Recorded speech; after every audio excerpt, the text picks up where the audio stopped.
News with Frank Reynolds. Tonight, reports from Jules Bergman on the Apollo 7, Marlene Sanders on the growing school crisis, John Coleman on servicemen and peace demonstrations, and tonight's guest commentary by Malcolm Muggeridge on Charles de Gaulle. Now, here is Frank Reynolds. Good evening. The Apollo 7 astronauts are well along on their space mission today, and their biggest problems, at least as they tell it, are cracker crumbs in the cabin and the common cold. ABC's science editor Jules Bergman reports. The world's highest flying TV show, the only one with an orbital studio, took to the airwaves again today as Apollo 7 swept into its fifth day of flight. Holding the onboard TV camera, Wally Schirra took us on a tour inside Apollo. Caught by the live camera, a pencil floats by weightless. Apollo's instrument panel stands out clearly with the astronauts' couches to its left. Walt Cunningham reaches out and grabs the pencil, and Don Isley narrates. Walter, can you see me? I'm at the left seat. Affirmative. Okay. That's Don Isley talking. Now he's holding up a sign. The lovely Apollo room that's high atop everything. That's right. Coming to you live from outer space. The one and only original Apollo opening roadshow. Starring the great acrobats of outer space, Wally Schirra and Walt Cunningham. Yeah. In the few minutes of the live TV, Apollo 7 covered the southern United States. Another Apollo telecast scheduled tomorrow morning. The word from Mission Control to Apollo 7, the TV ratings are good, you're booked for another week. And Apollo 7 must fly out the remaining week before Apollo 8 can be cleared for the lunar orbit mission planned for late December. Apollo 7's critical systems, fuel cells, oxygen, engines, all these must function flawlessly, as they have, for the rest of this flight before the space agency will consider clearing the next mission to orbit the moon 10 times on a flight lasting more than 6 days. The big difference is this. On that flight, astronauts Frank Borman, Jim Lovell, and Bill Anders will be too far away for any help from Earth. This mission must prove they will not need help. The biggest problem Schirra, Isley, and Cunningham have are common colds with stuffy noses, and the same uncomfortable feeling earthbound humans suffer with. They're using antihistamines and aspirin, running out of Actifed, the antihistamine, and have been told to save 3 for re-entry. If their ears are stuffed up during re-entry, they'd run the risk of ruptured eardrums. But as long as their colds remain just that, colds without any fever, they may well be gone before re-entry a week from now. We all know how long colds last, 7 days or 1 week, whether you're up there or down here. This is Jules Bergman reporting. ABC will bring you more Apollo space pictures tomorrow as they become available. In a moment, this day in politics, an expression of confidence by Richard Nixon, a restatement of bombing policy by Hubert Humphrey.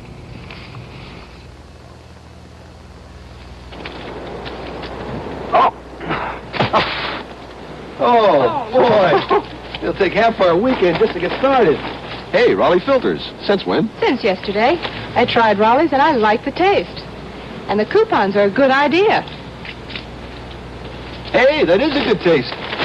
Better than what I have been smoking. I think you found a cigarette for me. Is that ours? I borrowed it from Martha. She got it with Raleigh coupons. Come to Raleigh Filters. Come to good taste. And remember, the famous Raleigh coupon also comes on light menthol Bel Air. Bel Air tastes light 'cause the menthol's right. Bel Air tastes light 'cause the menthol's right. Just the right touch of menthol with the white filter too. You get a special kind of lightness when you smoke Bel Air. Special because the menthol's right. Richard Nixon now believes he is ahead in every major state, but he also said today, we're not going to be overconfident. At Key Biscayne, Florida, Nixon charged that Vice President Humphrey is getting panicky, and Nixon said he does not intend to match name-calling with Mr. Humphrey. The Vice President campaigned in Kansas City, Missouri today. Before an enthusiastic audience of college students, he repeated his position on a bombing halt in North Vietnam, and he restated that he would place key evidence or key importance on evidence by deed or word from Hanoi of North Vietnam's willingness to restore the demilitarized zone between North and South Vietnam. George Wallace has won his fight to be on the presidential ballot in Ohio. The Supreme Court ruled today in favor of Wallace by a 6-3 decision, and it means that Wallace will now be on the ballots in all 50 states. Today, Wallace continued his campaign in California. During a rally last night in San Diego, Wallace again exchanged shouts with hecklers, but at one point he seemed to be thrown off balance when the hecklers switched from jeers to cheers. Here's how it went.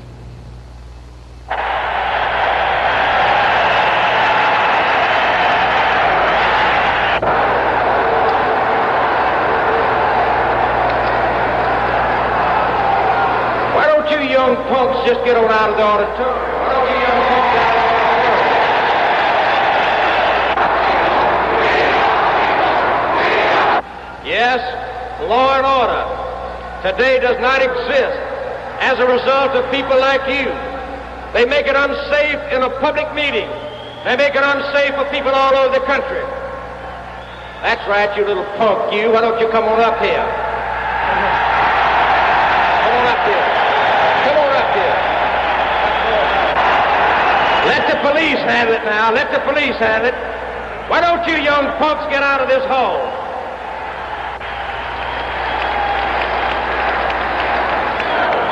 And I tell you what, when I'm elected, I'm going to come back to California. You just try me when I get back. You just try me when I get back.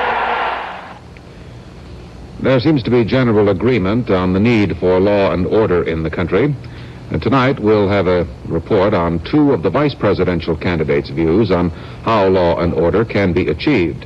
In Woodbridge, New Jersey last night, Governor Spiro Agnew said that there must be guidelines drawn to limit civil disobedience. Today in New York City, Senator Edmund Muskie called for a peaceful revolt of the moderates. First, Spiro Agnew. You know that this right to dissent is the whole issue of the campaign, and heaven knows this country is built on responsible dissent. It's built on the right to disagree without fear with the established authority. It's built on the right of a free press to say what it wants. It's built on the right of people to go out and demonstrate if they adhere to the law and don't interfere with the rights of other people to enjoy their lives. All of these things have been laid down by the courts and laid down properly, but it does not include civil disobedience and violence, and for that we will never stand.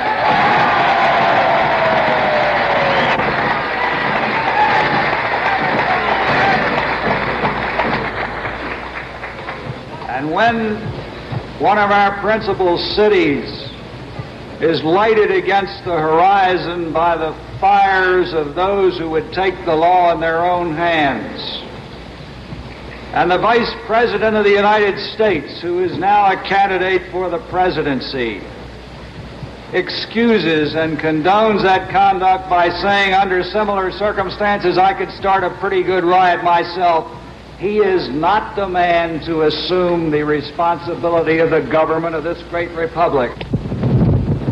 We cannot condone riots, looting, and the inflammatory talk of black extremists. But how much have we done voluntarily to meet the legitimate demands of black citizens? We can shake our heads and tell ourselves that the black American is pushing us too fast. We can wring our hands and say we would be willing to help black Americans if only they didn't riot and demonstrate. We can insist, as some do, that police power be used to keep the black man in his place. We can thus choose to turn away in fear and hostility from the problems of the black American's quest for equality.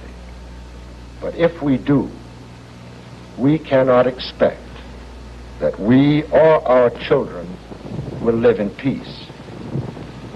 We can, on the other hand, choose to face up to the crisis in our racial relations.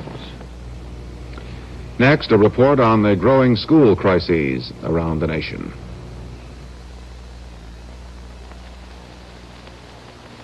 This is a molecular model of poly 1,4-cyclohexylene dimethylene terephthalate. How about that? And I'm Joanna Barnes here to tell you what this unique molecule of Codel polyester fiber means in carpets. It's so special, it's patented. Every room in your house comes alive because carpets of Codel bounce back beautifully.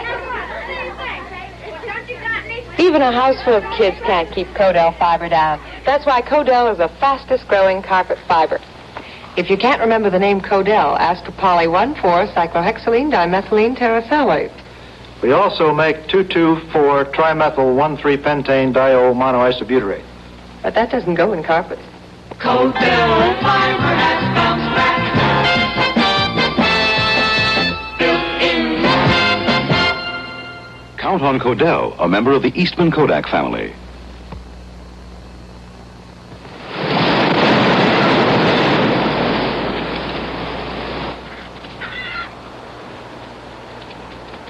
I don't believe it. I don't believe Qantas flies around the world. Not to London or Singapore or Rome or Tokyo or any of the rest of it.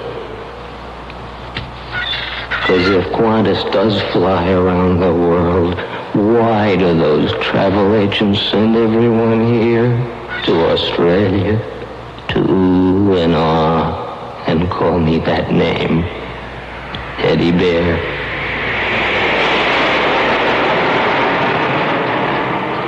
I still don't believe it, but you know what I do believe? I hate Qantas.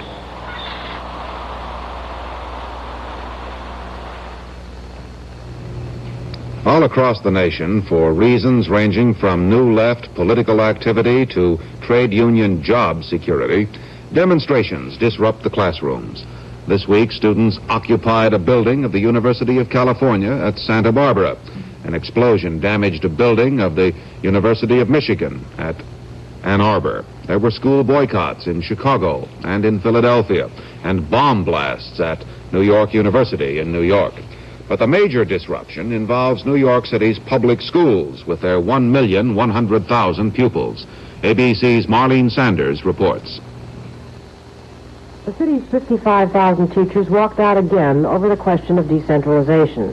The battle is between community control of the schools and teacher union demands for job security. Decentralization, an effort to bring control of the schools back to the communities they serve, ran into trouble soon after it began. Back in May, 10 teachers were transferred out of the Brooklyn Experimental District by its governing board. Nearly 100 other teachers refused to teach in protest. These teachers have not been permitted to return to their regular teaching jobs, and it is over their job security that the teachers again voted to strike. And so the students are out of school on another extended vacation. Most have already missed 15 days of education. They are caught in the middle, trapped between two conflicting philosophies and two stubborn men. We believe the community must have control of its schools in order to ensure quality education for its children. They must have control in order to have the right for self-determination. They must have control in order to affect the destiny of their children. Education is the vehicle to this great American dream. And these parents are committed to see that they, the parents, have given this opportunity to the children. Nobody likes a strike, but when I walk down the streets of the city, there are hundreds of parents who stick their heads out of taxi cabs and cars and who greet me and who say this is a horrible thing and it's a pain in the neck and we don't want the schools closed, but you're 1,000% right and we're with you. And that's where the public is. You say this is going to be a longie? I think so. However long the strike lasts, there has been too little time for learning. The children are at play, and most of them are at loose ends. Well, I came in the park and played football with the guys over here. And then we played a little, and then we ride bikes and all. And we rode up the hill there. And and we bought an ice cream. Some ice cream in, and then we sat down and I ate our ice cream, and then we came back and played football. Why aren't you in school? The teachers are on strike. I really did all the things over the summer, and you know I'm just doing the same thing all the time. You wouldn't mind going back to school? I like the strike, you know. I still like the strike, you know. I don't like school that much. For some of the children, the strike is fun, but for their parents, it's serious business. And while the adults argue, the schools remain empty. Community control to many is just another word for black power. To others, it is the understandable desire to exercise control over their own lives and the future of their children. The idea of decentralization is spreading. What is New York's problem today will be confronting other large cities tomorrow. This is Marlene Sanders, ABC News, New York. A state Supreme Court hearing will be held tomorrow on New York City's petition that the head of the teachers union, Albert Shanker, be declared in contempt for calling the strike in violation of a court order. In a moment, a protest against the war by some Americans in uniform. Come on, catch it! Oh. When the weather gets crisp and you're hard at play or work, keep things under control with Handy Wipes all-purpose cloths. Tough enough to clean walls, woodwork, and dirty storm windows. Handy Wipes also work as a drip cloth. They're great dishcloths, too, rinse cleaners so they stay fresh and smell fresh. Men discover their own uses for Handy Wipes. Next to a hard-working man around the house, it's nice to have hard-working Handy Wipes, too. New Ultra Bright toothpaste, a taste you can really feel. New Ultra Bright gives your mouth sex appeal. New Ultra Bright toothpaste, the kickiest taste, the brightest teeth, the freshest breath. That spells sex appeal. New Ultra Bright gives your mouth sex appeal. After Ultra Bright, everything else is just toothpaste. The battleship New Jersey ranged along the coast of Vietnam today, silencing aircraft batteries, anti-aircraft batteries, and destroying storage areas. The New Jersey hammered away for half an hour at anti-aircraft emplacements on Hon Mot Island, just 14 miles south of the 19th parallel, the northernmost point for Allied attacks. And observers said that a slice of the island collapsed into the Gulf of Tonkin. An Air Force regulation prohibits military personnel from wearing their military uniforms at any demonstration against U.S. military policies. That regulation has received its first challenge. A group called the GIs for Peace held an anti-war rally in San Francisco, and several servicemen attended in uniform. ABC's John Coleman was with one of the dissident Air Force men as he prepared for the demonstration. For 25-year-old Airman First Class Michael Locks, the decision to put on his uniform was a difficult one. For young Locks was to lead an anti-war protest in San Francisco, lead that march in uniform in defiance of Air Force orders. Locks, a reservist called up during the Pueblo crisis, said he was prepared to face whatever action the Air Force might take against him, even the stockade. His participation in the peace movement was well known to the Air Force. Recently, it abolished Locks' personnel section job and reassigned him as a janitor. Locks, the son of a retired Air Force colonel, said he had given his decision a great deal of thought. We are American citizens first. We are military men also. But as American citizens, we feel that there are certain things that we have to do. We are in the military because the country says be in the military.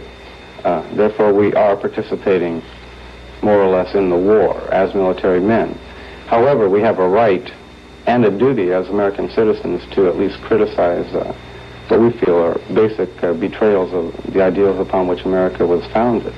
And as American citizens, this is what we are doing.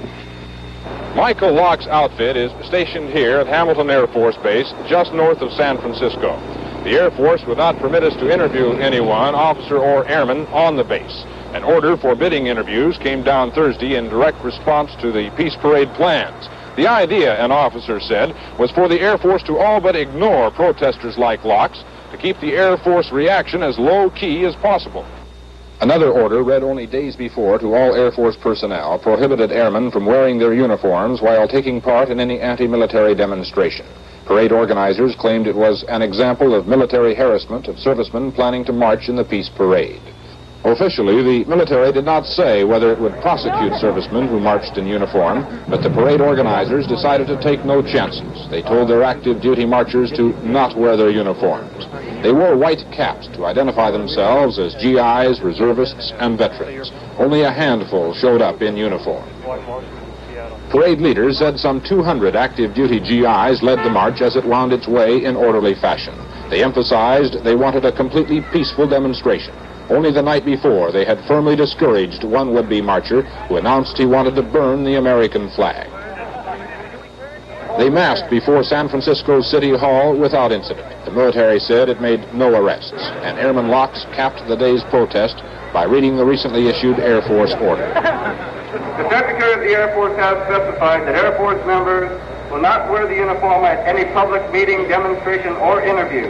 If they have reason to know that a purpose of the meeting, demonstration, or interview is the advocacy, expression, or approval of opposition to the employment or use of the armed forces of the United States.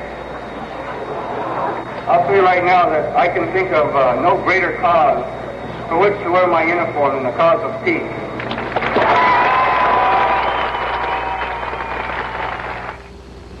Under the Air Force regulation against demonstrations in uniform, there is no set penalty for a violation, and the extent of the punishment for a violation, if any, is up to the individual's commanding officer. The base commander at Hamilton, Colonel Michael Stublerek, refused any comment when asked by ABC News if he would take action against Airman Locks. Locks is due to report back to his base at 11:59 p.m. tonight.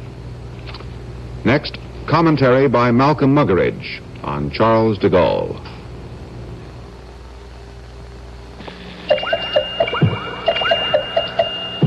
It took some doing, but finally we fashioned an exciting new wax for furniture polish. It's this lemon wax, which can be found only in Favor from Johnson Wax. Favor with lemon wax nourishes your furniture. Each time you dust with Favor, you see new wood lights running through the grain, darting, popping, lights you've never seen before. So be sure you know your lemons. Get Favor with lemon wax. It's good for the wood. Dirty rug? Try the new spray foam rug cleaner, Glory. You get instant deep cleaning foam. Sponge it in with a wet mop. It dries fast, usually 2 to 4 hours. Then vacuum. It's so easy you can clean your rug this afternoon, entertain guests tonight with Glory, new from Johnson Wax. There's been a good deal of maneuvering in Europe lately to bring about international mergers and form companies big enough to compete with the giants of American industry. This week, however, President de Gaulle of France vetoed a merger of Fiat of Italy and Citroën of France. Apparently, the two companies wanted to set up a European automobile empire. You might say de Gaulle proved again he's in the driver's seat. ABC guest commentator Malcolm Muggeridge casts an admiring eye across the channel at the man the British love to hate. Contrary to what might be supposed, the English have come over the years to cherish a certain affection for Charles de Gaulle. There's something that appeals to them in this tall, arrogant, intransigent man. It's not just that he's kept us out of the common market, for which a good many of us are profoundly grateful, but the English have always had a tendency to like their detractors and to hold their admirers in slight contempt. This perhaps explains why our cartoonists are much more leniently disposed to de Gaulle than, for instance, Lyndon Johnson. Apart from de Gaulle's Anglophobia, always endearing, we admire his fantastic powers of survival. He's a terrific survivor. During the war, as it happened, I served as a liaison officer with the Gaullists in Algiers and afterwards in Paris. And during that time, I always thought of him as a sort of circus clown. He's got the face for it, slightly lugubrious expression. One of those clowns who comes riding into the ring on a bicycle and seems always on the point of falling off, but never does. And then you realize that he's a marvelous rider. So, contrary to what most of the pundits have suggested, it hasn't surprised me to find him still very much in the ring. This is Malcolm Muggeridge speaking in London.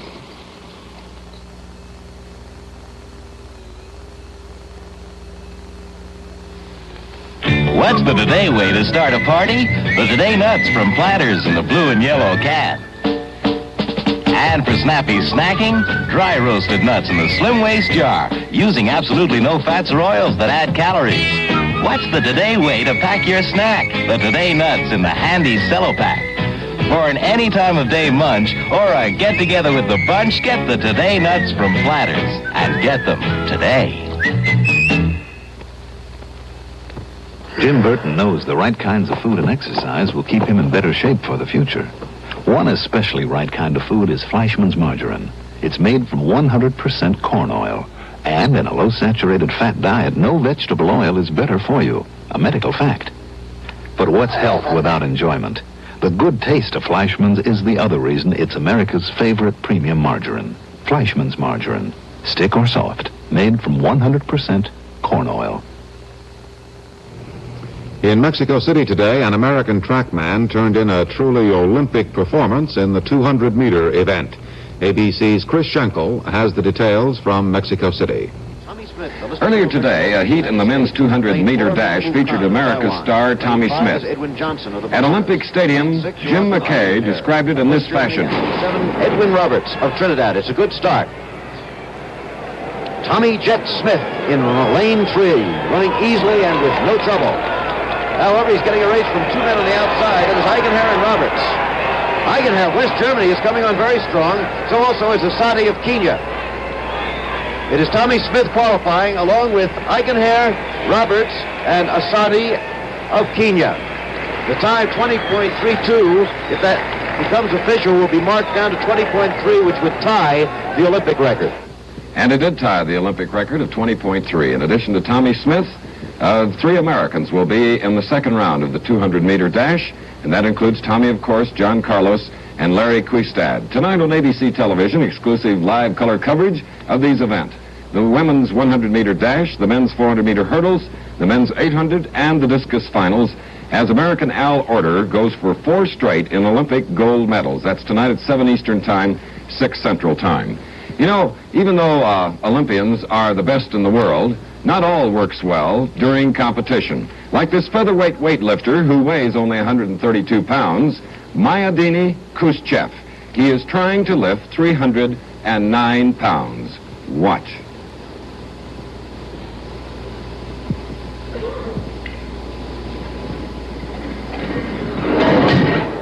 Needless to say, he did not win. He finished 9th. Chris Schenkel reporting from Mexico City.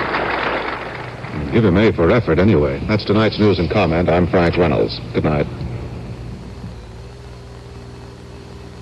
Hemingway loves Spain and its people with a passion that leaps from his books. Rod Steiger brings Hemingway's words to life in a 1-hour color special. Hemingway's Spain, A Love Affair, narrated by Jason Robards Jr., Monday night on ABC. Happy days are here again. Fill up your glass with beer again. We'll sing a song of cheer again. Follow Sterling back to beer. There hasn't been this much flavor in beer since vaudeville was king. Sterling's Extra Fist of Barley gives you flavor you can really sink your thirst into. So come on, back to beer. Once again, the time is here. Enjoy a beer that's real.